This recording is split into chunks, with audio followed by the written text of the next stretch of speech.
നമസ്കാരം. അപ്പൊ ഇന്നിപ്പോ വന്നിരിക്കുന്നത് ബിഗ് ബോസ് കഴിഞ്ഞു പോയിട്ടുണ്ടെങ്കിലും കുറച്ച് കണ്ടന്റ് കൂടി ഇറങ്ങും തോന്നിയായിരുന്നു. കാരണം വേറൊന്നുമല്ല, അതായത് ഈ ജിത്തു ജോസഫിനും ആന്റണി പെരുമ്പാവൂരിനും ഒരു അബദ്ധം പറ്റിയിട്ടുണ്ട്. കാരണം ബിഗ് ബോസ് ഹൗസിലെ ഏറ്റവും നല്ല നടൻ ആരെന്നറിയാവോ? അവന്മാര് കണ്ടുപിടിച്ച തെറ്റാണ്.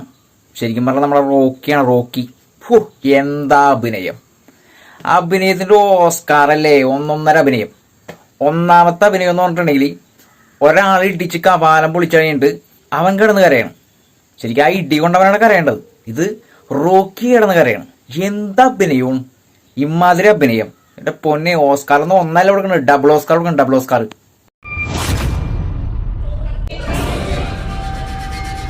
പിന്നെ അളിയ ഞാൻ ജിൻഡോന്റെ കൈ പെടാഞ്ഞ ഭാഗ്യം. അല്ലെങ്കിൽ കപാലം പൊളിക്കുമെന്ന് പറഞ്ഞ ആളുടെ പൊളിഞ്ഞാനെ.